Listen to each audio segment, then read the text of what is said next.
C'est malheureusement surtout à la période des fêtes qu'on pense aux gens qui sont seuls ou qui sont dans le besoin. Vous avez raison de dire malheureusement à la période des fêtes, mais les vieux sont seuls tout le temps. Il y a un mouvement peut-être de prise de conscience en la période des fêtes. Et le mouvement des petits frères des pauvres, qui a été établi à Montréal il y a 13 ans maintenant, a pour but d'apporter de la chaleur humaine dans le cœur des personnes âgées et dans le cœur des jeunes qui travaillent avec nous tout au long de l'année. Autrement dit, c'est peut-être Noël et la fin de l'année, le jour de l'an, qui sont les moments où nous faisons le plus connaître le besoin des vieux, mais ils vivent cette solitude des fêtes tout au long de l'année. Comment vivent-ils cette période en particulier? Ça dépend desquels. Il y en a quand même une partie qui sont reçus par leurs enfants. Une autre partie participe à des réveillons d'hiver organisés par les paroisses ou par les âges d'or. Et puis il y en a qui vivent tout seuls. J'en connais même qui rêvent de s'endormir le 24 décembre et se réveiller le 5 janvier. J'en connais même qui prennent des pilules pour passer ces temps dans une demi-somnolence.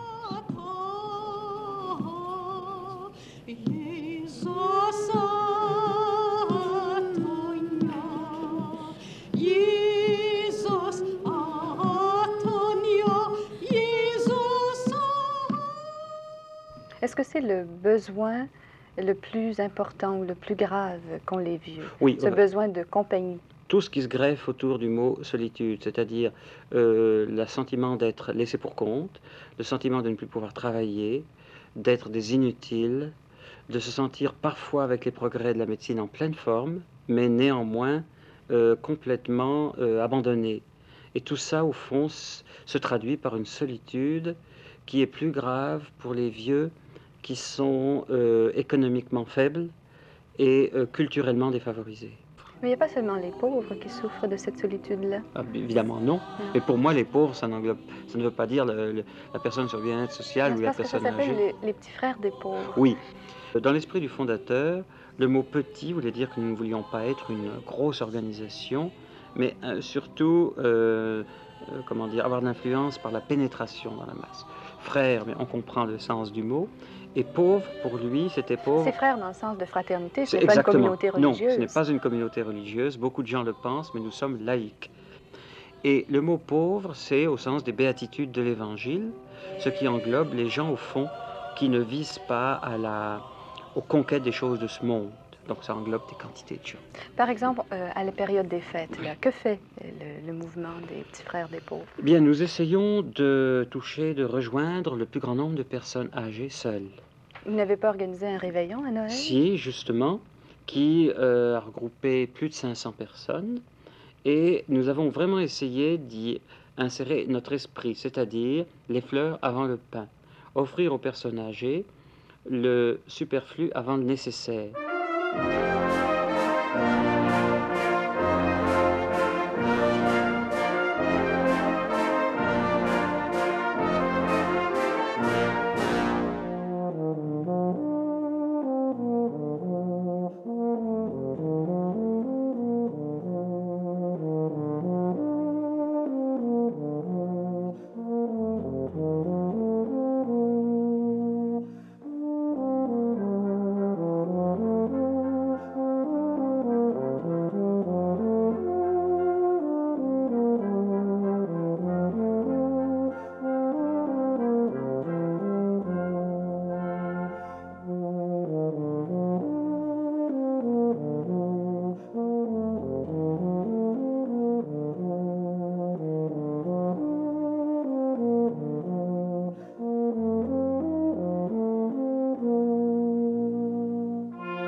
C'était réveillon, il y a eu beaucoup de joie, le vin a coulé abondamment, c'était très gai comme atmosphère et chaque personne se sentait, comme disait une vieille dame l'autre jour, comme du monde. Mhm. Et c'est vraiment ça, nous sommes comme du monde. Il y a une grande part de bénévolat également Ah oui, impliquée dans ça. ah oui, nous ne pourrions absolument pas faire ce que nous faisons sans bénévoles. Toutes les personnes qui ont servi aux tables, qui ont accompagné les personnes âgées, les chauffeurs, les cuisinières, les laveuses de vaisselle, c'est évidemment du bénévolat. Sans ça, on ne pourrait pas y arriver. Au cours de l'année, il y a dans le court terme là, deux sortes d'activités. L'activité à domicile, c'est-à-dire nous allons voir des personnes chez elles, nous les mettons en contact avec d'autres, nous prenons part à certaines activités, les emmener à l'hôpital, les ramener de l'hôpital, les aider à déménager, trouver des logements, organiser des vacances l'été, toujours dans ce style confortable que ce sont des gens honorables. Nous n'avons pas quémandé de subventions. Nous avons demandé l'aide de la population qui sait qui elle aide, qui sait, parce que nous l'informons comment son argent est dépensé, et qui se sent notre parenté. Au fond, nous appelons la population notre parenté parce qu'elle nous aide réellement à vivre. Il y a eu une évolution de la part de personnes âgées qui prennent leur sort en main de plus en plus, parce que les personnes âgées ne sont plus celles que nous pensions il y a 30 ans. Ce sont des personnes mises à la retraite, aujourd'hui à 65 ans, demain à 60, après-demain à 55 ans. Donc ce ne sont pas des vieillards. Et elles commencent à refuser cette élimination dont elles sont victimes. La population aussi commence à se sentir plus solidaire.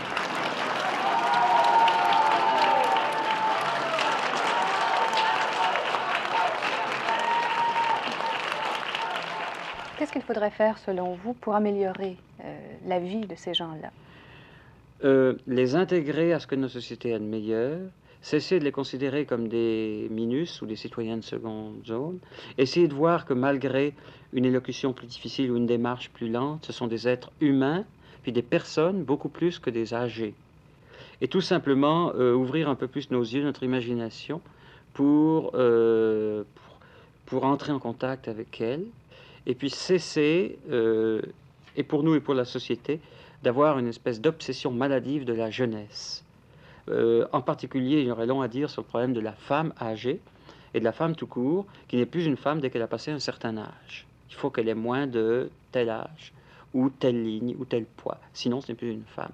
Et une femme âgée, par exemple, dans l'année de la femme, on a extrêmement peu parlé de la femme âgée. Elle n'existe pas, la femme âgée.